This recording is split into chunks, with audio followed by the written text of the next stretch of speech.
Sure thing. First of all, I'd like to say thank you for the opportunity to interview with you today. I really appreciate your time and I really appreciate your consideration. My name is Matthew Valencia. I'm a junior at UC Santa Barbara studying economics and accounting. I would describe myself as a very motivated, resourceful person who would be a great fit to be a tax intern in the FSO division. I have prior experience filing taxes because I run NV Accounting Services, which is my personal tax practice where I specialize in complex individual returns. Typically, the people that I deal with will either have rental income that will go on the Schedule C, or they'll have small business income that will go on the.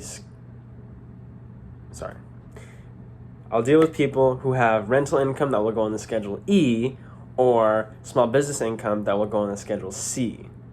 And this experience has helped me a lot with the technical aspects of taxes and accounting, but a lot of the soft skills that I've built up to be successful in NV accounting were from the prior experiences on my resume, and I'd like to touch on those briefly right now. So when I was a TA at Cal State LA, I became very comfortable delivering 2 to 3 hour long presentations to my business law courses on material and basically prepping them for their exams. And because I got comfortable delivering these long lectures, I was able to develop the professional communication skills necessary to have long talks with clients and to educate them on some of the things that were happening with their returns. When I was running NV Professional Landscaping, I taught myself how to manage client expectations and how important client expectations are. I had a few instances where I didn't manage expectations well and it never worked out in my favor. And because of those instances, I made sure to never do that for NV Accounting, and I will never do that at EY. When I was at South Hills Country Club, I gained a ton of experience networking. That experience has become almost second language to me.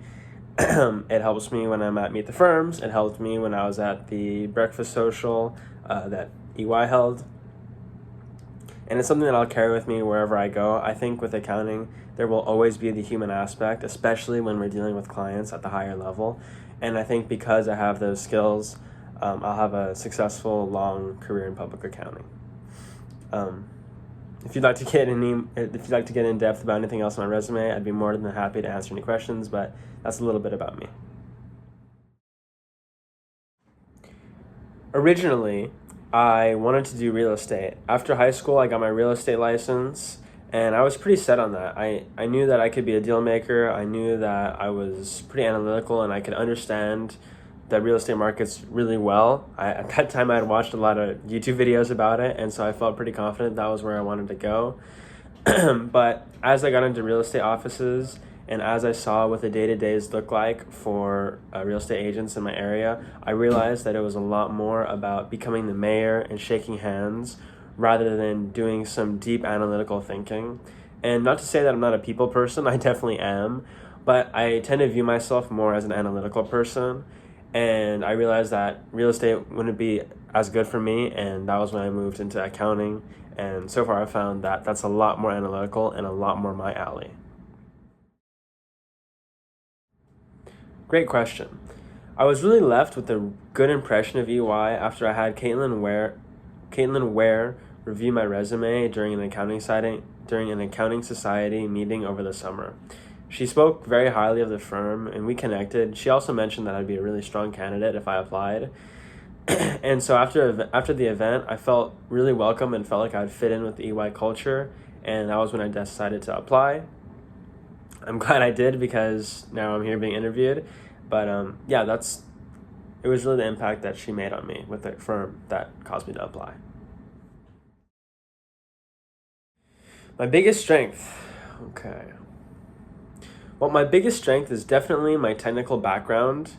I have a deep understanding of real estate markets because of getting my license, and I have a really good understanding of the entire process from A to Z of filing tax returns, at least for smaller clients. I'm not quite sure what it's like for your massive clients.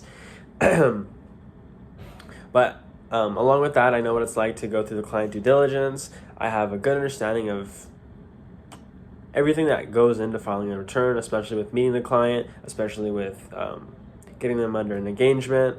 And I'm really excited to start working with larger clients at EY with large partnerships, C Corps, and S Corps. One thing that I'm currently working on are my delegation skills. I had a lot more practice with delegation when I was doing landscaping and I had workers. But for me, it was a lot easier to let go of responsibilities because the project had a lot lower stakes. Now that the stakes are a lot higher, I find it a lot harder to delegate. And to combat this during my morning workouts, I try to listen to as many leadership podcasts with either CEOs or with very powerful people to get into the mindset that will help me build a successful long career in public accounting. Sure thing. First of all, let me say thank you so much for the opportunity to interview with you today. I really appreciate your consideration and your time. I'm Matthew Valencia, a junior at UC Santa Barbara, studying economics and accounting. I would describe myself as a very resourceful person who would be a great fit to be a tax intern at EY in the FSO division. I have prior experience in tax from running NV Accounting Services, which is my personal tax practice, where I specialize in complex individual returns.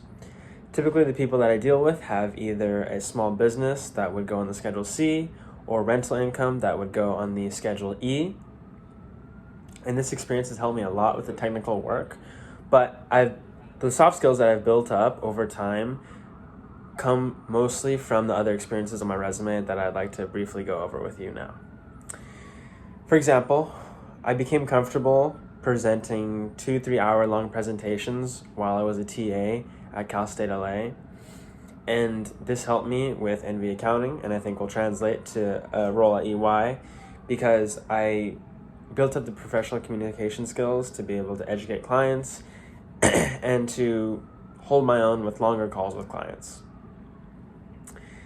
Running NV Professional Landscaping taught me how to manage client expectations and how important it was to never overpromise. I would have instances where I would overpromise and underdeliver, and it never worked out in my favor. So with NV Accounting, I made sure to stay away from that, and so far it's gone greatly. When I was working at Southwest Country Club, I gained a ton of valuable experience networking. And these networking skills have become like a second language to me. And I take them everywhere I go. When I'm at Meet the Firms, when I was at the EY breakfast event, everything that I did and everything that I do, the networking shines through. And I think even in the future, accounting will always have the client-facing side of it, where there will need to be someone to communicate with the clients, and the networking will always come into play. If you'd like to get more in depth about anything else on my resume, I'd be more than happy to answer any questions, but that was a little bit about me. Thank you. Great question.